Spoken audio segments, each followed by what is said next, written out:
com o objetivo de lembrar e condenar o golpe perpetrado pelas Forças Armadas em 1º de abril de 1964, o canal Arte Agora está levando adiante uma programação cujo objetivo é não apenas honrar a memória daqueles que tombaram na luta contra a opressão e tiveram a juventude roubada pelas baionetas, mas também o objetivo de alertar aos golpistas e subservientes aos interesses imperialistas que sempre estão de olho no nosso país, que a nossa sociedade brasileira não aceita crimes e criminosos contra a democracia e contra a humanidade. E ainda lembrar que o julgamento da história sempre será impiedoso com os fascínoras, reservando-lhe lugar na sarjeta das piores cloacas. A iniciativa do canal Arte Agora se associa ao esforço do movimento Geração 68, sempre na luta, que se mantém atento àqueles que querem jogar um manto de esquecimento sobre o passado, para, quem sabe, voltar a tentar o assassinato do futuro do povo brasileiro. É nessa perspectiva que se coloca a série 64 mais 60, Vozes da Resistência, um programa concebido por Amaury Monteiro Júnior e conduzido por Alexandre Santos. A série 64 mais 60, Vozes da Resistência, consta de um conjunto de entrevistas concedidas ao canal Arte Agora por personalidades de grande envolvimento na luta contra o regime militar. Além de viver tempos de constantes sobressaltos e de ter a juventude e sonhos roubados, os entrevistados da série padeceram todos os tipos de sofrimento. A maioria curtiu a vida nas masmorras sob torturas indescritíveis. Alguns viveram o exílio longe da sua terra e dos seus amores.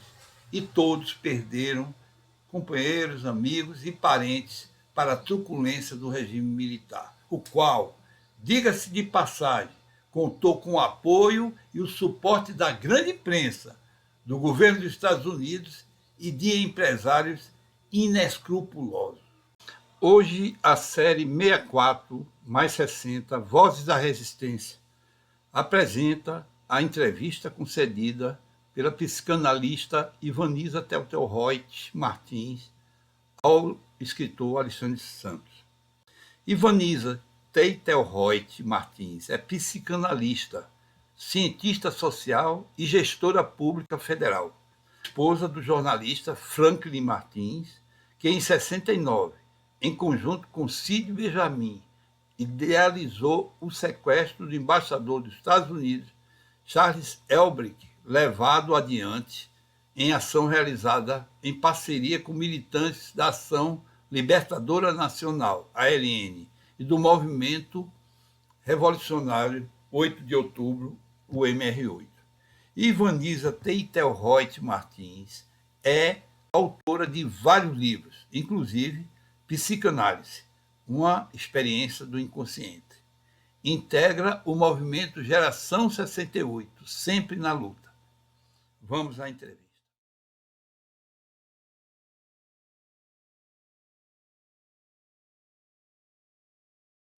Estamos conversando a conversa com Ivaniza Teitelhoit Martins.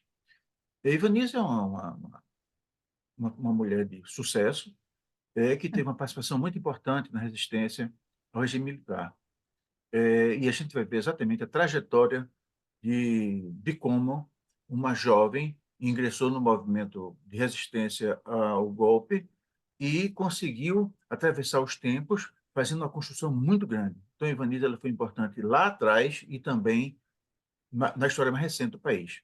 Então, Ivaniza, como é que foi o seu ingresso no movimento de resistência, ao movimento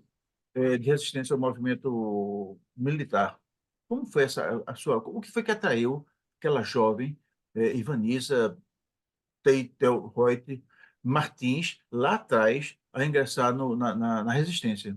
Então, o que foi que levou, primeiro que levou você a ingressar naquele, que era uma coisa muita ousadia, exigia muita coragem, exigia muita, muita decisão. O que foi que levou você a ingressar naquele movimento, Ivanildo? Boa tarde, Alexandre. Antes de tudo, eu gostaria de agradecer a oportunidade que você está me dando para falar um pouco dessa história que se confunde com a história de tantos outros no combate à ditadura militar, em que a juventude foi imprescindível, né? Ela se mobilizou, a juventude, nacionalmente em 68. E eu já estava participando, né? Eu estudava, era estudante de psicologia na PUC do Rio de Janeiro e participava ativamente do movimento estudantil. Então, eu participei da passeata dos 100 mil no Rio de Janeiro. E nós, entre psicanalistas, eu já estava fazendo a minha formação como psicanalista. Nós discutimos entre nós as posições de esquerda, nós tínhamos a chance, tivemos a chance de estar com Foucault na PUC do Rio de Janeiro. Então, havia uma série de iniciativas entre os próprios psicanalistas à esquerda para lutar em defesa da restauração da democracia e também prestar solidariedade àqueles que estavam sendo torturados, foram torturados no é, período mais violento do Estado Militar, que foi o período de 1969 a 1976, quando houve o recrudescimento da ditadura. Então, eu participava das passeatas, me mobilizava com os colegas, com, tanto da psicologia quanto da psicanálise, no sentido de nos solidarizarmos e termos algum tipo de atividade para procurar combater o que o Estado militar estava promovendo, que era coação, repressão, tortura sistemática e assassinato de lideranças estudantis e sindicais. Ô, Bom, Ivanilza, eu sei que aquele é um momento assim, de muita efervescência. E você, naturalmente, você com o seu espírito combativo, o seu espírito assim, de querer construir coisas novas, estava lá. Mas em casa, Ivanilza, seus pais tinham conhecimento que você estava nesse tipo de movimento? sim, eu sempre tive uma relação de muita confiança com os meus pais. Meus pais sempre foram muito amorosos e reconheciam em mim uma seriedade, porque eu era muito estudiosa. Então, se eu me decidisse por alguma atividade, eles confiavam que eu sabia o que eu estava fazendo, porque eles sabiam que eu era muito responsável. Então, eles não me faziam muitas perguntas, simplesmente confiavam. E eu tinha somente 17 anos de idade, mas já tinha essa confiança dos meus pais. E eu saí de casa aos 17 anos de idade, comecei a trabalhar aos 17 anos de idade. Tal a confiança que meus pais tinham de que eu saberia atuar socialmente, mas só que eu achei que era muito pouco o que eu estava fazendo à época. Então eu resolvi ingressar em uma organização revolucionária. E para isso, eu, por acaso, coincidentemente, encontrei o Franklin Martins, à época se chamava Beto, no aparelho da organização revolucionária. Eu estava com alguns amigos e amigas E o Franklin entrou na sala e nós começamos a conversar como se não houvesse outras pessoas presentes. Então, foi um amor à primeira vista, né? A partir daí, ele vinha ao Rio para me encontrar de 15 em 15 dias. E uma vez me convidou para visitá-lo, em São Paulo. Ao chegar na casa dele, eu me dei conta que se tratava de um cortiço. Um cortiço uma série de quartos em torno de um banheiro. Um banheiro em que não havia sequer um chuveiro. O chuveiro era um cano d'água, uma lata de óleo na ponta furada, né? Então, ele morava num quarto, é uma kitnet, né? E em meio a muitos livros.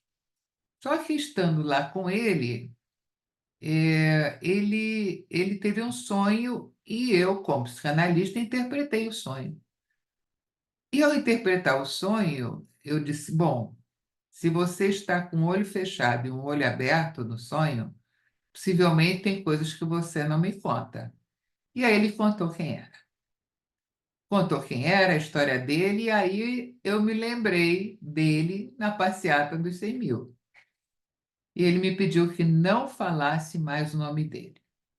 E eu não falei mais o nome dele. O nome dele, eu tenho até hoje a carteirinha dele, era Adalberto, a carteira de identidade dele. Então era o Beto para mim. Só depois da anistia dele é que eu passei a chamá-lo de Franklin. Mas a nossa militância com o Franklin, eu confiei muito. Ele era do Comitê Central, né, da direção, e havia toda uma organização de cima a baixo, muito bem feita, articulada, com capilaridade nacional e internacional, em que se debatia documentos políticos. Havia a base da militância, que eram os ativistas de ponta, havia as direções intermediárias e o Comitê Central. E tudo era debatido de baixo para cima.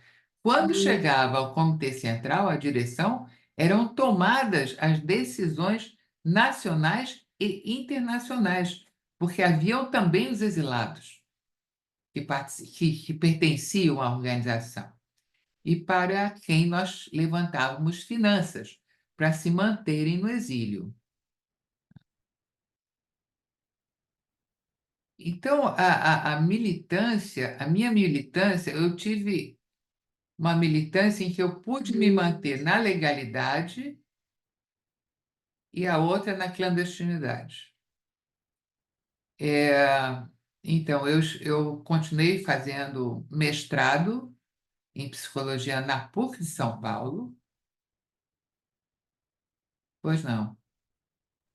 Eu fechei aqui o som para poder ouvir você melhor. Então, aí, nesse ponto, era você que dormia com o olho fechado e o olho aberto, né? Porque tinha um pedaço na legalidade e um pedaço na clandestinidade.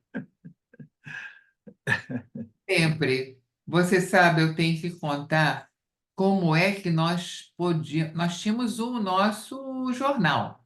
Eu ajudava a editar o jornal clandestino, né? Como é que nós fazíamos para conscientizar a população da periferia? Nós levávamos o jornal impresso em mimeógrafo para as esquinas da periferia de São Paulo, subíamos em alguma coisa elevada e fazíamos um comício relâmpago. Mas, para isso, nós tínhamos todo um esquema em torno de nós para nos avisar se havia agentes da repressão. Então, era montado um esquema preventivo de segurança. Então, é muito importante falar desse esquema de segurança da organização. sem o qual nós não teríamos sobrevivido, né? As regras de segurança eram muito severas e prontamente obedecidas. As reuniões internas se alongavam pela madrugada, quando então era possível voltar para casa em segurança. Então, nós voltávamos para casa caminhando, porque havia muito pouca meios de transitar, havia pouca mobilidade na cidade. Então, nós voltávamos caminhando e conversando, quer dizer, aos pares, né? Eu tinha um assistente, meu assistente era o Sérgio Rubens, que veio a falecer, e o nome dele era, nós o chamávamos de Guto. Então, nossos endereços, eu não conhecia o endereço de ninguém, eles não eram compartilhados. Somente a direção da organização, o Comitê Central, detinha o conhecimento da distribuição de cada militante pelas regiões da cidade de São Paulo, que não tinham contato uns com os outros e se encontravam somente em aparelhos destinados especificamente a reuniões clandestinas. Eu militava em, em células com sindicalistas dos sindicatos dos gráficos, dos bancários e dos metalúrgicos, e eu militava em células e frações de mulheres, né? Então, eu militava internamente, né, clandestinamente, desses dois modos, e legalmente eu era ativista do movimento de mulheres e participava ativamente dos sindicatos, sempre voltada para a questão feminina, das trabalhadoras, os direitos, a saúde. Então, participava de debates, era convidada para debates nos sindicatos. E no movimento de mulheres foi interessante que eu participava juntamente da restauração do movimento de mulheres em plena ditadura, a partir de 75, com pessoas como Ruth Escobar, grandes lideranças feministas, Eva Bly, e outras que eu não consigo lembrar agora, uma relação de grandes mulheres, né? E nós fazíamos assembleias com 200 mulheres. Então, essa era a vida legal e a vida clandestina. A vida clandestina me dava sustentação para exercer a minha atividade política legal.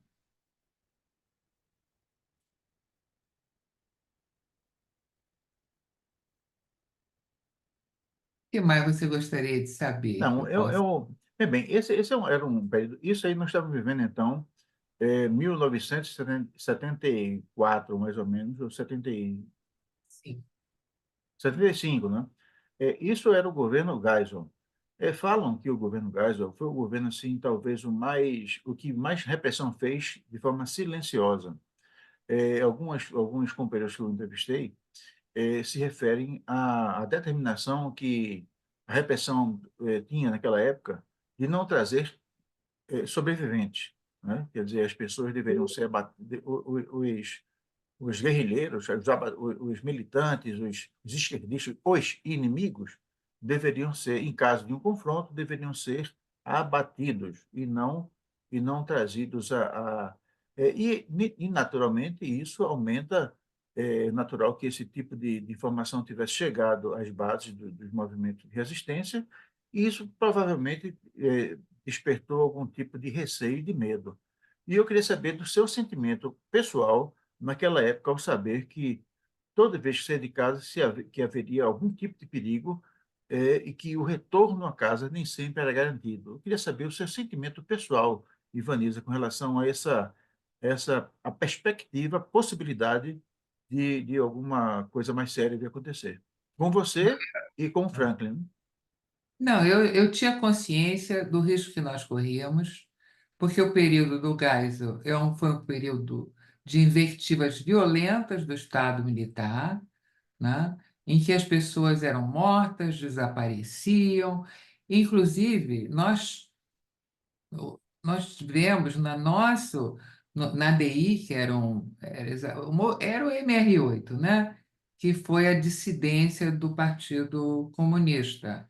A chamada de DI era a dissidência da Guanabara, mas que foi o MR8 que fez o sequestro do embaixador americano, o primeiro sequestro, que foi idealizado pelo Franklin e pelo Cid Benjamin. Então, eu sabia quem era o Franklin. Eu sabia que ele tinha sido condenado à revelia por crime de sangue. Isso não me foi é, é, quer dizer, não me foi silenciado. Eu tinha consciência, do momento da conjuntura que nós vivíamos, mas havia entre nós um destemor, né, que a gente encontra, né, que qualquer ser humano encontra em si mesmo, quando quando há grandeza na causa, né? Então você coloca até sua vida em risco por uma causa que tenha grandeza. É, Então, quando eu saía muito confiante. Eu não sentia receio, porque eu estava muito amparada por todo um conjunto de medidas e de uma militância muito treinada e confiável. Então, era uma confiança entre nós que era incondicional, era impressionante. Então, eu me sentia muito à vontade. Quando eu ia cobrir um ponto, por exemplo, na Avenida Paulista, eu tinha que ir e voltar várias vezes antes do horário combinado para passar um documento para alguém, para evitar que o companheiro que fosse receber não fosse atingido ou que eu levasse algum risco para esse companheiro. E muitas vezes eu passava por companheiros da direção fazendo ponto na Avenida Paulista, né, lendo um jornal, e eu passava direto, sabendo de quem se tratava. Sabe, na Avenida Paulista eu encontrava outros companheiros, inclusive da direção, fazendo ponto, né? uma dinâmica muito tensa, né? Que exige muito convívio com o suspense. Agora, uma coisa que é interessante, na próxima segunda-feira, dia 1º de abril, vai ser lançado esse livro, né? Esse livro, Os 60 Anos do Golpe, Gerações em Luta. E esse livro, ele tem, eu noto que os participantes, essa coletânea, ela reúne trabalho de 60 pessoas que tiveram, de alguma forma, participação na resistência. E entre os trabalhos, tem um que me chamou muita atenção, que é Militância em Organização Revolucionária desde os anos 70. A autora é Ivaniza Teltoit Reut Martins. E esse livro que eu recomendo a leitura a todo mundo, quem puder participar e adquirir o livro, faça, porque vale a pena. Eu noto que todos os autores, eles falam com muito orgulho. E o seu texto, ele transpira o orgulho de ter participado de uma luta e ter construído uma coisa importante. E eu quero, nesse momento, Ivaniza, render as minhas homenagens a você e ao grupo de brasileiros que também que fizeram essa resistência, a resistência ao golpe militar, e que permitiu que o Brasil chegasse onde chegou, e hoje nós estamos, mais uma vez, com a perspectiva de ter um futuro melhor.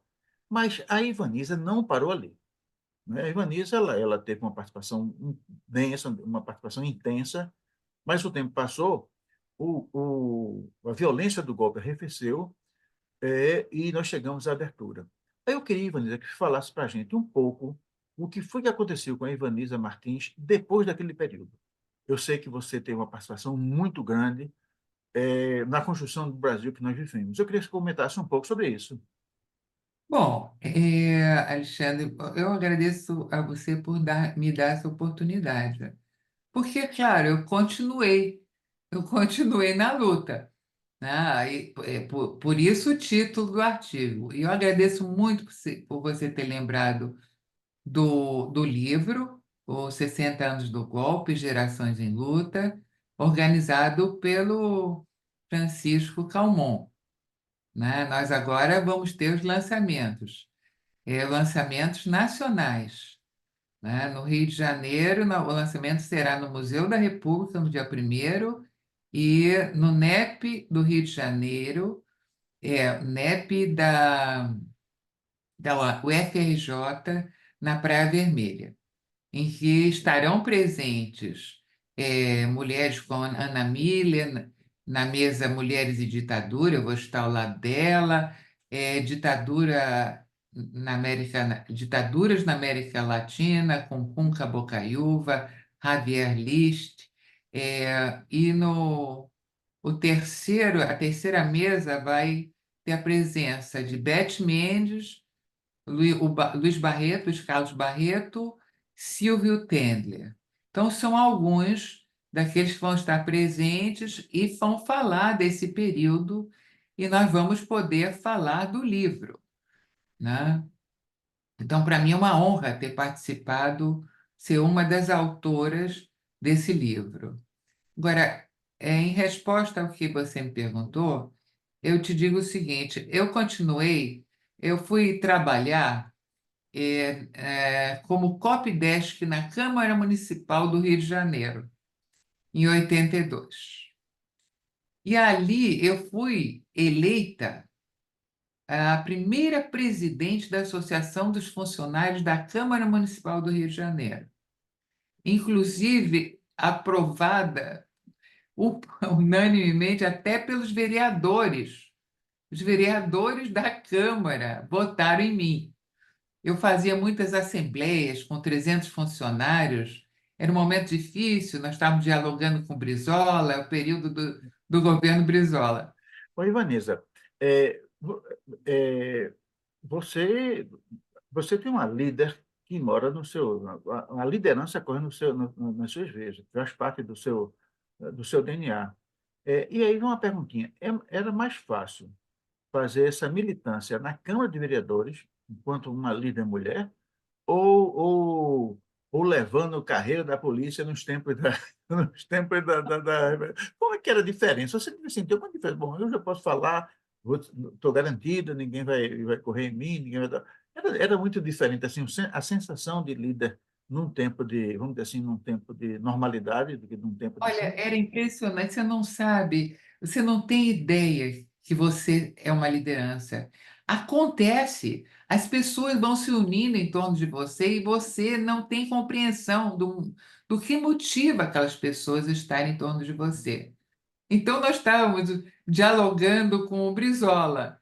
Então, teve uma vez que Brizola entra na Câmara Municipal e aí os funcionários tinham que entregar uma carta na mão de Brizola. E eu não sei o que aconteceu, os funcionários me pegaram, vários deles por baixo, assim, e me colocaram de frente para Brizola, assim, de frente. Então, eu fui colocada para entregar a carta à Brizola. Nós conseguimos que os funcionários continuassem, porque eles iam perder os seus empregos. E foi feito um processo seletivo interno e os funcionários permaneceram na Câmara Municipal.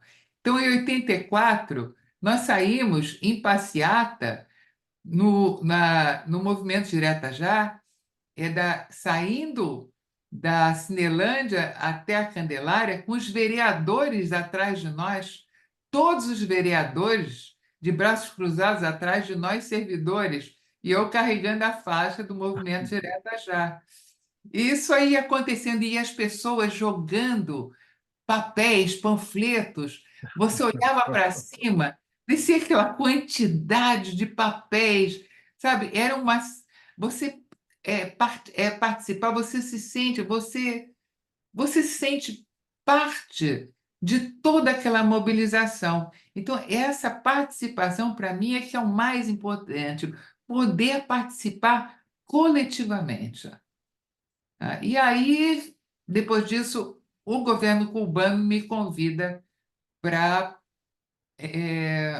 dialogar com Fidel Castro, em 84.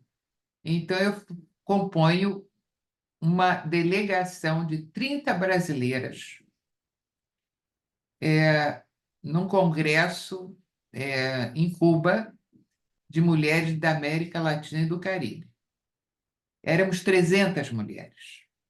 Só que Fidel chamou a delegação brasileira à parte, depois de um evento no Palácio da Revolução, em que ele nos cumprimentou uma a uma. Eu fui a penúltima a ser cumprimentada pelo Fidel. Então entraram as 300 mulheres e Fidel cumprimentando. E aí nós fomos para essa sala particular com Fidel e durante 1 hora e meia nós debatemos com Fidel as perspectivas do movimento Direta Já no Brasil. Depois disso, eu fui para Brasília e aí eu fui participar da Constituinte. Eu fui assessora do relator social da Constituinte, Almir Gabriel, requisitada do Ministério da Previdência Social, à época. Depois é que eu ingressei no Ministério do Planejamento. Então, eu acompanhava e ajudava a redigir artigos da Constituição, né, junto com os deputados constituintes. Então, nós nos reuníamos à parte das plenárias e das comissões para discutir grandes questões que afetavam o povo brasileiro. E teve um episódio interessante que eu fui avisada no dia anterior à plenária final da Constituinte que um artigo que tratava da participação democrática da sociedade civil na formulação das políticas públicas havia sido alterada na gráfica do Senado. Eu fui avisada à meia-noite. Aí eu liguei para aqueles deputados, 2 deputados constituintes que participavam da comissão da ordem social, e um deles me disse: venha para cá que você vai ingressar na comissão. Eu ingressei na comissão e fui até o relator, né, o Almir Gabriel, e disse a ele: houve essa alteração na gráfica do Senado. Aí ele disse: nós não podemos fazer nada, porque pobre não faz lobby. E eu virei para Almir Gabriel, que já faleceu, e disse: deputado, se pobre não faz lobby, eu estou aqui para fazer lobby para pobre. E aí saí de lá, fui em direção ao outro deputado constituinte, nesse caso Roberto Freire, que era do Partido Comunista, e aí disse o que estava acontecendo. Roberto Freire disse para mim: escreva nesse papel em 4 linhas. Ele entrou na plenária final da Constituinte, pediu uma questão de ordem e Ulisses Guimarães não entendia o que estava acontecendo, e aí o assessor, ao lado de Ulisses, falou ao ouvido de Ulisses do que se tratava, e Ulisses aprovou a questão de ordem de Roberto Freire. Então, recuperamos o texto da participação da sociedade civil na formulação paritária de políticas públicas. Depois, eu tive a oportunidade de implantar, como gestora do Ministério do Planejamento, gestora federal, aqueles artigos que eu ajudei a aprovar na Constituinte. Que coisa, uma grande epopeia. Ivaniza, me parece que alguns desses artigos eles foram implementados com mais força. Posso estar enganado, mas pelo que eu me lembro, assim, durante o governo da presidenta Dilma, onde foram formados conselhos, e esses conselhos eles passaram a ganhar força, tal qual da forma como você imagina que você queria, Eu lembro que a banda conservadora do Parlamento Brasileiro, do Congresso Nacional, começou a dizer que aquilo era uma crescente força dos conselhos significava o enfraquecimento dos parlamentares e que a rigor no entender deles seria uma forma de abreviar a adoção de um regime comunista no Brasil. E a coisa foi de tal modo que, durante o governo Temer, muitos conselhos foram desmobilizados e, durante o governo Bolsonaro, outra grande parte foi desmobilizada. Não sei se essa interpretação se confere com o que você pensa ou se eu É, estou enganado. Alexandre, foi anterior à Dilma, nós implantamos a rede de conselhos deliberativos paritários desde 1993, no governo de Itamar Franco. Não, Eles foram no governo de não, Itamar. não eu me refiro não à instalação dos conselhos, mas eu me refiro ao uso da importância do Conselho como instrumento de ação política contra o governo progressista, não é? Sim, não, olhe, é, eu como gestora, eu fazia um planejamento centralizado desde 93, tá? Então, os conselhos foram instalados desde 93, em todas as áreas. Eu posso te contar do Conselho de Seguridade Social, do qual participava. Eu instalei o CONANDA, isso em 93, o Conselho de Seguridade Social foi em 95. Eu participei do Conselho de Segurança Alimentar, juntamente com o Betinho, né, para constituir o programa, né, que veio a se denominar Fome Zero, mas foi a partir das reuniões do Conselho, juntamente com o Betinho, que nós instalamos, né, o programa de segurança alimentar. Então, é muito anterior, né? Eu digo que governo Dilma, os conselhos continuaram a funcionar, a operar, e aí, claro, houve vamos dizer assim,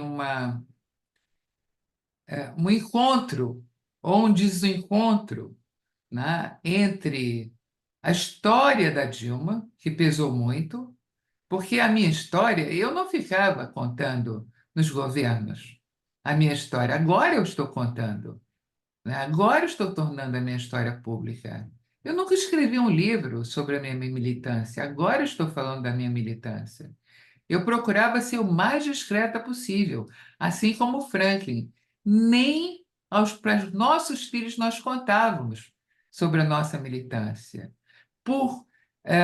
Pelo fato da situação ter tomado esse vulto a ponto de ter sido eleito um presidente que defende o período da ditadura militar, tomou medidas antidemocráticas, defendia ou defende torturadores com brilhante Ustra, que foi finalmente condenado, apesar de ter falecido há alguns anos, né?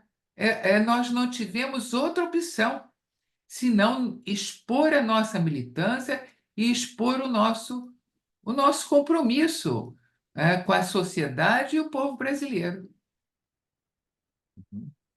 Vanessa, eu sei que como autora da ideia, como autor de livro, se perguntar a um escritor qual o livro que ele prefere, ele vai dizer, dos livros que ele escreveu, qual ele prefere, vai ter dificuldade em dizer. Como perguntar a uma mãe qual filho que ela prefere. Mas dos conselhos que você ajudou a organizar e a conceber, quando eles passaram a ser perseguidos e alguns deles fechados, especialmente dos governos do Itamar, do presidente Temer, na verdade foi um usurpador, o Michel Temer e o presidente Jair Bolsonaro, qual deles, assim, você sentiu mais que talvez fizesse mais falta ao povo brasileiro? Olha, eu tenho que, infelizmente, te dizer que eu fui afastada do governo Lula, no segundo governo Lula. Então eu não acompanhei, eu assisti. Sim, mas sim, você não acompanhou, ainda bem que você não acompanhou, senão a dor ia ser maior. Mas Não, vendo de mas eu fui longe, afastada do governo Lula.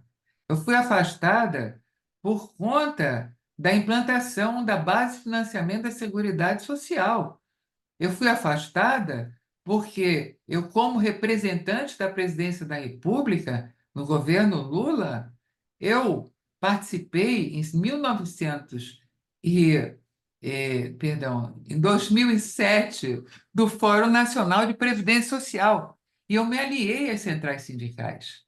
Metade do governo estava repassando para as confederações patronais, inclusive o ministério a que eu pertenço, repassando documentos para as confederações patronais. E as centrais sindicais cruzaram os braços. Então, eu me posicionei com as centrais sindicais.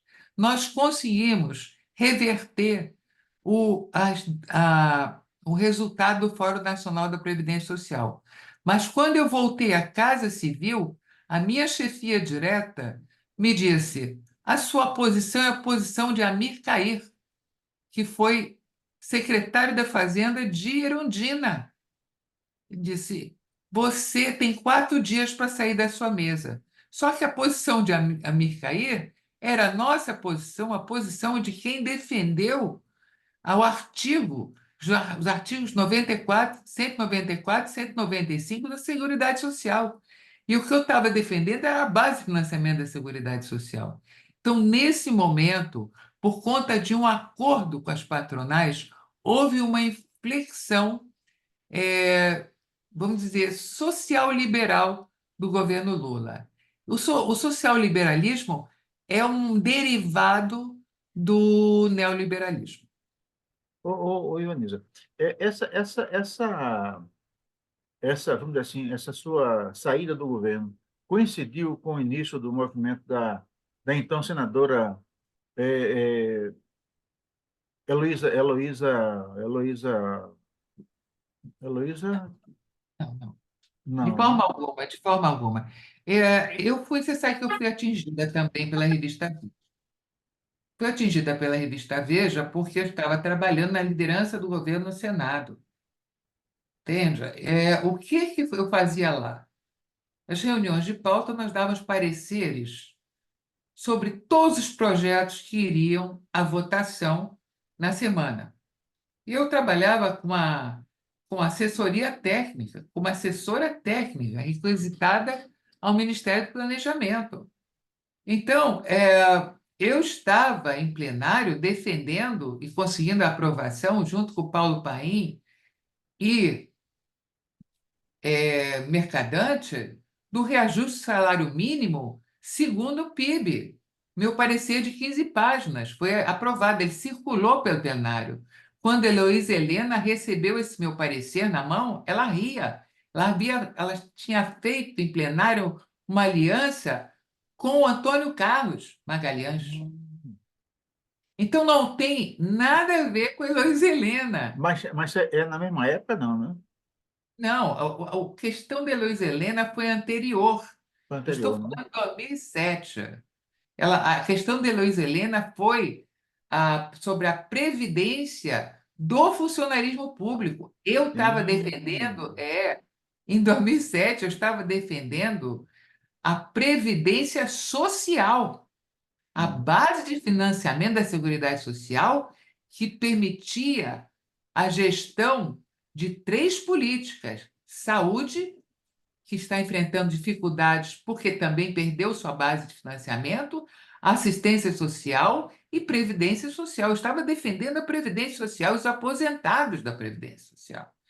Então, me surpreendeu muito esse comportamento e esse meu afastamento, me surpreendeu.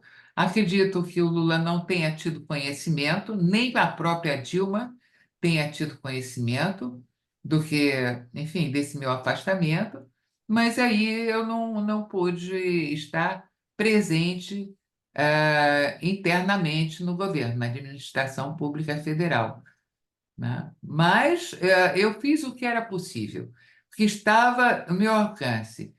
Quando eu estava, em 2005, na liderança do governo do Senado, eu fui a primeira pessoa a receber do Marcelo Neri, que estava na Fundação Getúlio Vargas, o impacto histórico do Bolsa Família na, na no coeficiente do Gini. Uhum. Quer dizer, o impacto histórico sobre a distribuição da renda. Aí, eu tinha, a convite do presidente do PT, assessorado o ministro Patrus Ananias para conseguir implantar definitivamente o Bolsa Família, cuja implantação eu participo desde 92, desde quando Eduardo Suplicy nos apresentou numa reunião interministerial. Então, eu fui convidada pelo presidente do PT a ajudar o ministro Patrus Ananias a conseguir efetivamente implantar. E eu recebi do Marcelo Neri, em 2005, o impacto histórico, né? Ô, Ivanilza, ainda com relação a essa questão da renda mínima, né, que foi pensada lá atrás pelo senador, então senador Suplicy.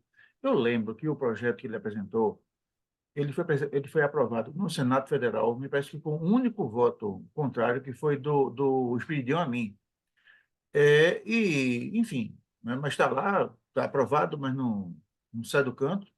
É, Aí, ele nos procurou, Alexandre. hum, Nessa reunião interministerial, eu representava o Ministério do Planejamento. Eu trabalhava na Secretaria Executiva do Ministério do Planejamento com Beni Veras. Eu representava, então, o Ministério do Planejamento e havia outros representantes ministeriais. Então, ele trouxe para nós o renda mínimo. E nós debatemos com o senador, à época senador, Eduardo Suplicy. E nós apresentamos a ele uma alternativa, que foi levada adiante pelo governo. Tá? Essa reunião com ele foi logo após a aprovação do projeto dele no Senado. é, Nós apresentamos, então, a ele a alternativa de montar um projeto que seria assumido pelo governo, né, e circularia pelo Congresso, né, o que aconteceu em 97, quando eu estava no Congresso, estava assessorando a bancada do PSDB no Congresso, eu recebi o projeto na mão, o projeto que nós havíamos discutido com o Suplicy em 92, chegou na minha mão em 97. Entende? Então, nós propusemos a ele que, em função do orçamento,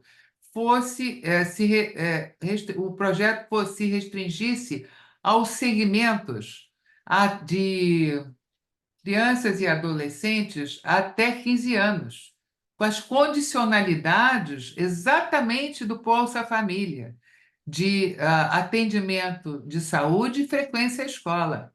Nós propusemos exatamente as mesmas condições que estão contidas no programa Bolsa Família. pois é, nós estamos caminhando para o final dessa conversa, infelizmente, e conversar com a Ivaniza é uma coisa extremamente agradável, até porque ela consegue dizer as coisas importantes, com muito talento, muita desenvoltura e muita simpatia. Ivaniza, nós estamos diante de uma realidade de um país que foi destroçado nos últimos 6 anos. Eu não me refiro ao ano do presidente Lula, mas aos 6 anos anteriores, aos 2 anos do usurpador Michel Temer e aos 4 anos do presidente Bolsonaro, que está na iminência de ser preso, se é que eu acho que ele não foi preso ainda porque não ouviu os fogos. Eu tenho certeza que ele não foi capturado porque aqui em Gravatá, onde eu estou, não ouvi nenhum fogos ainda e eu sei que existe uma festa preparada para no momento que ele for enjaulado. Me diga uma coisa, Ivaniza. Você acha que diante das dificuldades que o Brasil enfrenta, não só dificuldades de natureza política, mas, sobretudo, esse acirramento que vem sendo feito pelas forças da direita, e a direita vem tendo um crescimento mundial. Não é à toa, por exemplo, da eleição do presidente Milei na Argentina, o avanço do Chega em Portugal, do Vox na Espanha, a própria resultado das pesquisas eleitorais e de intenção de voto nos Estados Unidos, que dão alguma vantagem ao ex-presidente Trump. É, O Brasil está no meio disso, né? O presidente Lula é muito talentoso, mas não consegue se desvencilhar de todas essas pressões. Na sua opinião, o brasileiro, primeiro, ele corre o risco de sucumbir a alguma pressão da direita, em termos de tentar virar a mesa, em termos de fazer alguma coisa assim, e depois, se isso não ocorrer, você acha que nós temos grandes chances de partir para um estado de bem-estar? Bom, aí é uma questão já no âmbito e no contexto internacional.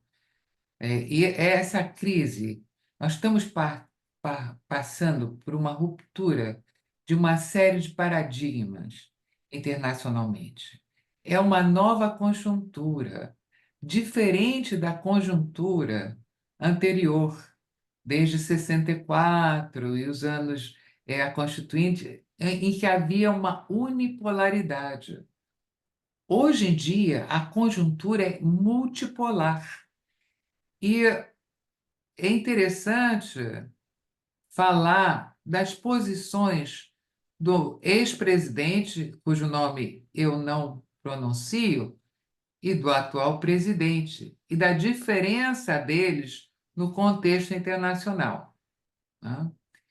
Então, aqueles analistas políticos, né, que acompanham a questão internacional dizem que há uma convicção, dizem e escrevem, há uma convicção de que o sistema interestatal capitalista está atravessando um período de grandes mudanças que provocam transformações nos campos tecnológico, econômico, social e cultural, com repercussão no mundo do trabalho, da convivência social e das relações entre os estados. As grandes corporações, as religiões e as próprias civilizações. Veja como é amplo o campo de ruptura. Então, isso está afetando diversos países. Então, qual era a estratégia do governo anterior, né? A estratégia era de um alinhamento do Brasil aos Estados Unidos e de um isolamento do país em relação à comunidade internacional. Qual é a estratégia do atual governo, do presidente Luiz Inácio Lula da Silva, que tem plena consciência da relação histórica do Brasil com os Estados Unidos, né? A estratégia é de que o Brasil se mova entre as nações do norte e do sul, do leste e do oeste, e não se mostre partidário a nenhum tipo de aliança estratégica fixa no campo internacional, muito menos a blocos ideológicos partidarizados, né? E aí nós vemos que em 2023, segundo a reunião do G20, houve 183 conflitos internacionais, sem que houvesse nenhum tipo de arbitragem da própria ONU. Então, o que há, e Lula entende dessa maneira, assim entende também o embaixador Mauro Vieira e o assessor de Lula, que eu conheço Mauro Vieira, conheço Celso Amorim, de que a questão é que se trata de uma paralisia decisória do sistema mundial. E que o problema mundial não é a falta de regras, é a ausência de instituições que sejam capazes de interpretá-las, as regras, de forma consensual, que possam ser aceitas pela comunidade internacional. E parece que, de certa maneira, o mais alto comando da política externa da União Europeia, o espanhol Josep Borrell, declarou que a era do domínio global do Ocidente chegou ao fim. Então, nós temos uma perspectiva voltada para a Europa Oriental, voltada para a Ásia, né? E aí nós precisamos lembrar do BRICS, cuja presidente é Dilma Rousseff. Perfeito. Bom, nós estamos chegando ao final dessa conversa maravilhosa com Ivaniza Teitelroit Martins. Teve não só uma militância espetacular, uma militância firme e marcante nos tempos da resistência ao golpe militar, ao regime militar, mas depois teve uma presença muito marcante também na gestão da administração pública do Brasil. Ivaniza, eu fico muito feliz, muito agradecido a sua participação e tenho certeza que o seu depoimento tornou mais claro essa nossa série 64 mais 60 Vozes da Resistência. Muito obrigado.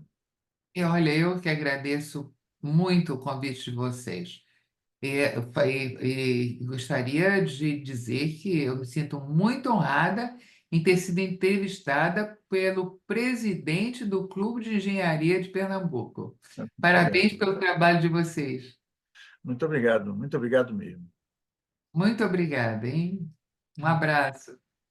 Vanisa, bom, primeiro eu quero dizer que eu estou extremamente honrado em conhecer você, mesmo à distância, porque você tem uma história, sua história é uma história muito firme. Você e o Frank nunca tiveram interesse nenhum em divulgar o que fizeram, mas as coisas que vocês fizeram, que fazem, são muito interessantes. Eu fico muito feliz e muito obrigado. E eu vou voltar a chatear você em algum momento por alguma coisa.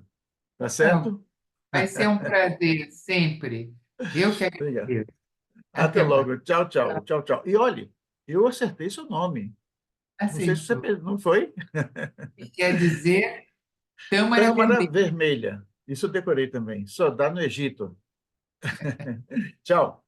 Tchau.